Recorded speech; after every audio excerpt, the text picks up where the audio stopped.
Stress जरूर होना चाहिए, उभरने का, जिंदगी में कुछ बड़ा करने का स्ट्रेस जरूर होना चाहिए। वो चाहिए, तभी आप अपने आप को कह सकते पोटेंशियल को यूज कर पाओगे, खुद को उगाड़ पाओगे। समझ आ रही बात? तो कौन कौन सा पॉजिटिव स्ट्रेस होता है उसके बारे में भी बताऊंगा, लेकिन पहले कुछ बातें ध्यान से सुनो। नंबर वन, अंदर कोई भी विचार चल रहा है, अगर वो गलत है उसको शब्द मत दो, लिखो। अपनी भावनाओं को, अगर गलत हैं, स्ट्रेसफुल हैं, उदासी आ रही है, उसको शब्द मत दो। मैं बेचारा बचपन से बहुत दुखी हूँ। ऐसे लोग बोलते हैं, इतने वचनों को आप बोलते हो। आज मेरा बहुत दिमाग भारी हो रखा है, आज मैं बहुत नेगेटिव फील कर रहा हूँ, आज मेरे में नेगेटिविटी आ रही है, आज मेरे को डिमोटिवेशन हो रही है, आज मेरा मूड बहुत खराब है। ये सारे शब्द जो आप बोल देते हो, उस भावना को नाम दे देते हो। और जिस चीज को आपने नाम दे दिया वो पुनः पुनः होती है, बार बार होती है। दूसरा, आपकी बॉडी में पानी है। पानी शब्दों को बहुत जल्दी पकड़ता है। डॉक्टर मसारू इमोटो, लिखो नाम, डॉक्टर मसारू इमोटो, जापानीज एक साइंटिस्ट हुए हैं। इन्होंने शब्दों पे बहुत काम किया है। इन्होंने पानी के दो जार भरे और उस पे लिख दिया, एक पे नफरत, एक पे प्यार, हेट लव। सिर्फ एक रात, अगले दिन उनको फ्रीज किया गया। फ्रीज करने पे उनकी शक्लें बदल गई। आप घर पे करके देखना एक्सपेरिमेंट। शीशे के दो गिलास में पानी भर के फ्रीज करके सुबह पानी की शक्ल देखना। एक ही रात में कुछ मत करो, एक पे नफरत लिख दो, एक पे प्यार लिख दो। इतना जबरदस्त और अगर मॉलिक्यूल के नीचे अपने माइक्रोस्कोप के नीचे देख लिया उसका स्ट्रक्चर, आप हैरान रह जाओगे। इतना जबरदस्त बदलाव आता है शब्दों का। तो जब आप शब्द दे देते हो किसी भावना को ना, तो वो आपका परमानेंट असर करती है आपकी पूरी बॉडी स्ट्रक्चर पे। और ये चीज घुस जाती है मसल मेमोरी में। लिखो मसल मेमोरी। मसल मेमोरी बहुत स्ट्रांग होती है। जैसे आपने साइकिल चलाना सीखा, 30 साल मत चलाओ, 30 साल बाद चलाओ, फिर चला लोगे। रोटी बनानी सीख ली, 1 साल मत बनाओ, अगले दिन बनाओ, आ जाएगी। कुछ जो मसल्स में चीजें एंटर होती हैं वो कभी भूलती नहीं है। दिमाग की बातें भूल जाती है, मेमोरी बहुत वीक है। मसल मेमोरी नहीं कभी मूव करती। इसलिए बचपन से तुम निकम्मे हो, तुम निखट्टी हो, तुम कुछ कर नहीं सकते, तेरे बस का रोग नहीं है, तेरे को कुछ आता नहीं है, तेरे को बोलना नहीं आता, तेरे को चलना नहीं आता। ये सुन सुन के हमारी मसल मेमोरी जो है वो कहती है तेरे को कुछ नहीं आता। रेपिटिशन। अब शब्दों को बदलो। परोक्ष रूप में आप सीधे कुछ नहीं कर सकते, आपको शब्द बदलने पड़ेंगे। जैसे कुछ शब्द हम बोलते हैं, मेरा कुछ नहीं हो सकता, जहर खाने के भी पैसे नहीं है सर, न्यूट्रिशन कहाँ से लूं, यहाँ मरने की भी फुर्सत नहीं है। होता है ना लोगों के पास, मेरे पास तो टाइम ही नहीं है सीखने के लिए, मेरे साथ सब बुरा ही करते हैं। ये शब्द मोस्टली लोग बताते हैं, मुझसे बोलते हैं। मैं तो बचपन से ही बस भगवान मेरे पीछे पड़ा हुआ दुख देने के लिए, मेरे साथ ही ऐसा क्यों होता है। ये जितने शब्द हैं जब बोलो मुंह से, साथ में एक लाइन ना बोल दिया करो, याद किया करो, या लिख के ये रख लो कि भगवान आपके हर शब्द पे बोलता है तथास्तु। आप कहते हो मरने की फुर्सत नहीं है, बोले छोड़ो, इसके पास फुर्सत नहीं है, तथास्तु तेरे पास फुर्सत ही नहीं होगी मरने की। अब मेरे पास तो पैसे ही नहीं है, भगवान कहता तथास्तु तेरे पास पैसे रहेंगे ही नहीं। मेरी कुछ सुनता ही नहीं है, तथास्तु तेरी कुछ सुनेगा ही नहीं। आप जो बोलते हो आप किसी दिन वही होने लग जाता है। तो change your words, change your vocabulary. अंदर जो मर्जी आ रहा है मुंह से नहीं निकालना। हमेशा याद रखना, मुंह से कभी कोई नेगेटिव वर्ड ना अपने लिए ना किसी और के लिए निकालो। ये हो ही नहीं सकता आप दूसरों को निकम्मा बोलो और आप काम के हो जाओ। ये हो ही नहीं सकता। तू कुछ नहीं कर सकता बोलने वाला बंदा भी कुछ नहीं कर सकता है। जो दूसरों को होप देता है उसी के अंदर होप होती है। जो दूसरों को नकारता है वो खुद को नकार रहा होता है। So first of all, stress से बचने के लिए change your words. Change your word. Words की बहुत ताकत होती है दोस्तों। सुनोगे क्या, बोलोगे क्या, पढ़ोगे क्या। सुनोगे क्या, बोलोगे क्या, पढ़ोगे क्या, ये इतना असर करता है। आपको मैं क्या बताऊं, मैं फिर से बताता हूँ। बिन लादेन ने दो लड़कों को ऐसा समझाया शब्दों के द्वारा और माहौल के द्वारा, उन्होंने खुद को मारा और 1500 लोगों को मारा ताकि हम भगवान को प्यारे हो जाएं। सैनिकों को भारत माता की जय सुनते खून खौलता, सिविलियंस का नहीं इतना होता। तिरंगा जमीन पे लग जाए तो वो गर्दन काट देंगे। इसको ट्रेनिंग ऑफ माइंड बोलते हैं, यूज ऑफ वर्ड्स। बार बार वो वर्ड्स यूज करना। बात समझ में आ रही तो हाथ हिलाओ। वर्ड्स, वोकेबलरी, आपको बहुत सोच समझ के वो चीजें पढ़नी पड़ेंगी। आप क्या पढ़ रहे हो, किसकी सुन रहे हो, क्या बोल रहे हो। वर्ड्स की बहुत बड़ी ताकत होती है दोस्तों। अब्राहम लिंकन, मैं आपको बताऊं दोस्तों, ध्यान से सुनना। ये मोची का बेटा था। अमेरिका का राष्ट्रपति, मोची का फादर। जब उसकी शपथ ग्रहण हो रही थी तो वहां कुछ लोग थे, उन्होंने मजाक उड़ाया। बोले हाँ, आपके पापा से हमने जूते बनवाए हुए हैं। लिंकन का जवाब, मैं आपको एक मैसेज देने वाला हूं, ध्यान से सुनना। लिंकन ने आंखों में देखा, स्माइल किया, बोले कितने शानदार मेरे पापा जूते बनाते होंगे ना। आप जैसे अमीर आदमी भी उनसे बनवाते थे। मुझे भी बहुत अच्छे बनाने आते हैं, कभी जरूरत पड़े मुझे याद करना। वो आदमी मुंह की खा के रह गया। मैसेज क्या है यहाँ पे? आपके खिलाफ कभी कोई बात हुई, वहां से चुपचाप निकलना नहीं है, रुकना है, आंखों में आंखें डालनी है, स्माइल करना है, हल्का सा जवाब देके निकलना है। ये मेरा एक सूत्र है, याद रखना।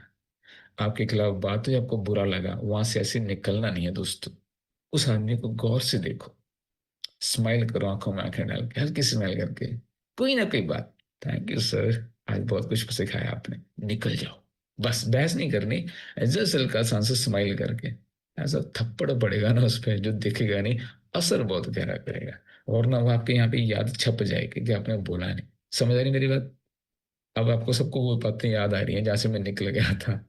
आज के बाद निकलना नहीं है, रुकना है, देखना है, आंखों में आंखें डाल के, हल्की सी स्माइल, थोड़ी सी बात, और बाहर निकल जाओ। बहस नहीं करनी, वो बातें आप पे कभी असर नहीं करेंगी। अब्राहम लिंकन से मैसेज आपको दिया मैंने, आगे लिखो। एक बात है, चालान कटवा लो। ये मैंने पहले भी बताई, दोबारा बता दो। अपना चालान कटवाओ। अब इसका मतलब क्या है? ये काम करूंगा तो ये ना हो जाए, वो ना हो जाए, फेल हो गया तो, रिजेक्शन हो गई तो। जैसे ना एक आदमी जा रहा है कार पे या मोटरसाइकिल पे, वो आगे देखता है पुलिस वाले खड़े हैं, चल उसके पास लाइसेंस है नहीं। वो क्या करता है, कल्टी काट लेता है, बाजू से निकल जाऊं, चालान बच जाएगा मेरा। वो आगे जाता है, फिर से नाका लगा हुआ है, फिर रास्ता बदलता है, फिर जाता हूँ, 7-8 जगह उसको नाके नाके मिलते हैं पुलिस के, वो बेचारा परेशान हो जाता है। अगर वो पहली बार चालान कटवा ले तो जितनी बार मर्जी नाके मैंने 24 घंटे में दोबारा चालान लिया, अरे साहब मैंने कटवा रखा है, ये देखो ना, कटवा रखा है, आगे जा रहे कटवा रखा है, बड़ी शान से निकलोगे। मैं इसका मतलब क्या है? कुछ करोगे, गलती होगी, फेल होगी, चालान कट गया। एक ही बार डर लगता है, दूसरी बार तो पता है यार कोई बात नहीं, सीख लेंगे, सीख लेंगे, हो रहा है, मैंने चालान कटवा लिया। रिजेक्शन एक बार होगी, फेलियर एक बार हो गया, फिर आपके लिए वो हमेशा के लिए खत्म है। एक ही बार डर लगता है, करके देखो। जिस काम से डर लगता है, करना ही चाहिए अपने को, अपने को काम करना ही है। करके देखो, थोड़ा इसलिए कहता होता है, एक शब्द लिखो अगर स्ट्रेस से बचना है, पंगेबाज बनो। पंगेबाज, यार डर लगता है, करना है। मेरा एक दोस्त था, हम घूमने जाते थे इकट्ठे, तो एक बार होटल में थे जहाँ हमने जाना, सीधा रास्ता था, बोले यार बाजू से होके जाएंगे। मैं कहा भाई सीधा रास्ता है, बोला यार पंगा लेने का मन कर रहा है, साइड से निकलेंगे। मेरे को इतना मजेदार वो बात लगी ना, आज तक मेरे को याद है।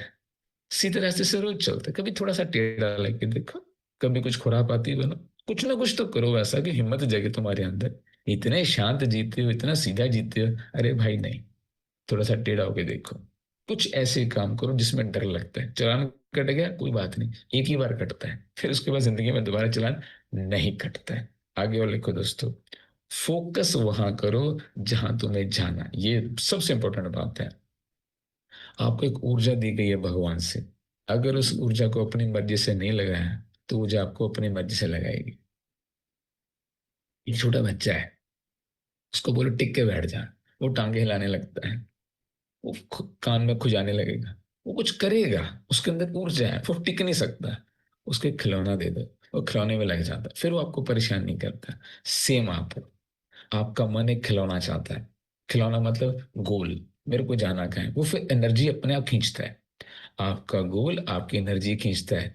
अगर बोल रहा हूँ सच तो बोलो, यहाँ पे आई लिख दो कि सर हम मेरे साथ ऐसा हुआ कि एक गोल बन गया लाइफ का, चाहे आइडल वेट का है, चाहे प्रेजेंटिंग बनने का है, चाहे जिंदगी में बहुत बड़ा नाम कमाने का है। सो उसके बाद हमारी एनर्जी जहाँ लगती थी ना, सास ने ये बोल दिया, बहू ने ये बोल दिया, दरानी ने बोल दिया, पड़ोसी ने बोल दिया, जेठ ने बोल दिया, भाई ने बोल दिया, कुछ नहीं याद रहता, सब खत्म। क्योंकि आपकी एनर्जी को आपने चैनलाइज कर दिया। देखो कितने लोग हैं, आपने एनर्जी को चैनलाइज कर दिया। जिस जमीन पे फसल नहीं उगाई जाती, वहां झाड़ उगता है, वहां घास उगता है। और नेचर नेगेटिविटी फ्री में देती है, पॉजिटिविटी कमानी पड़ती है। मोटापा अपने आप आता है, फिटनेस नहीं। बीमारी अपने आप आती है, तंदुरुस्ती नहीं। आलस अपने आप आता है, मेहनत नहीं। ध्यान में रखना, बुरे दोस्त अपने आप मिलते हैं, अच्छे नहीं। बुरा खिलाने वाले अपना मिलते हैं, शेक खिलाने वाले नहीं। नेगेटिविटी खुद आती है, पॉजिटिविटी लानी पड़ती है। इसलिए आपको एफर्ट करना पड़ेगा। गोल्स बनाओ लाइफ के, जिसके गोल्स है मतलब ही नहीं, स्ट्रेस आ जाए तो बोले टाइम ही नहीं है। अब मैं अपनी बात, मेरे पास टाइम ही नहीं है सोचने का। कोई बात होगी, अरे मेरे को बनना है आगे, चेयरमैन क्लब बनना है, बहुत बड़ा जिंदगी में काम करना है, इन बातों में लगा रहा हूँ, एनर्जी ही नहीं है उस तरफ लगाने की। मैं ज्यादा किसी के पीछे नहीं पड़ता हूँ दोस्तों, मैं आपको सच बताता हूँ। अगर कोई चाहता है रिश्ते से बाहर जाना, ओके भाई थोड़ा सा ट्राई करूंगा, नहीं बस मैं आ रहा तेरे, छोड़ परे यार, जिंदगी खाली पड़ी है, बहुत से दोस्त हैं। समझ आ रही बात? चिपको मत। जहां रिस्पेक्ट नहीं वहां चिपको मत, निकल जाओ। जहां रिस्पेक्ट नहीं, आपकी केयर नहीं, निकल जाओ। मेहनतें मत करते फिरो, इतना टाइम नहीं है जिंदगी में जीने का। एनर्जी बचा के रखो। वो मुकेश के दर्द भरे नगमे छोड़ दो, रफी के दर्द भरे नगमे छोड़ दो, कुछ नहीं पड़ा उनमें। आगे मूव कीजिए। लाइफ बहुत छोटी है, उस पर फोकस करो जो आप डिजायर रखते हो अपनी लाइफ की, राइट। और इसके साथ एक बहुत शानदार बात बताता हूँ, अपना विजन बोर्ड बनाओ या एक मूवी बनाओ। जो आप जिंदगी में चाहते हो सबकी फोटो लेकर ना, या तो विजन बोर्ड पे या कलेक्ट करके एक वीडियो बनाओ, और अपनी फीलिंग्स, अपने थॉट उसके साथ जोड़ो। हमेशा उसमें रहा करो। मेरे को करना क्या है, मेरे को पाना क्या है लाइफ में, उस पे फोकस करो। और खुद को बोला करो वो बात, मेरा हो चुका है, मैं प्रेजेंट टीम बन चुका हूँ, मेरा ये घर बन चुका है, थैंक यू भगवान तूने मुझे इतना कुछ दे दिया। जो चाहते हो उसको ऐसे बोलो कि दे दिया। ये नहीं बोलना भगवान दे दे, वो तो फिर डेस्परेशन आती है, थकावट आती है, रोना आता है उस पर कि आएगा, उसमें भिखारीपन आता है। भगवान दे चुका है, ऐसे थैंक्स बोलना है। मेरी बात समझ आ रही सभी को? ये बहुत इंपॉर्टेंट है। हैव योर गोल्स, आगे लिखो। जस्टिफाई करना बंद करो सभी को। आपको कोई बात बोलता है ना, आप वो समझाने लग जाते हो कि आप सही हो, अरे कोई जरूरत नहीं है। कोई जरूरत नहीं, जिसने समझना है वो आपके प्यार को समझ जाएगा, जिसने नहीं समझना है सारी उम्र तुम्हारी निकल गई समझाते, कोई समझा? कितनों को समझाते हैं तो, सारी उम्र निकल गई, मैं सही हूँ, मैं सही हूँ, मैं सही हूँ, मैं सही हूँ, किसी ने कहा सही? फिर भी वही के वही। इसलिए समझाना बंद करो, कुछ मत करो। इतने सुंदर बनो, इतने खुश रहना सीखो, लोग ऑटोमेटिकली आपके पास आ जाएंगे। समझाने में कोई आपको सही नहीं बोलेगा। जिंदगी भर किसी के लिए कुछ करते रहो,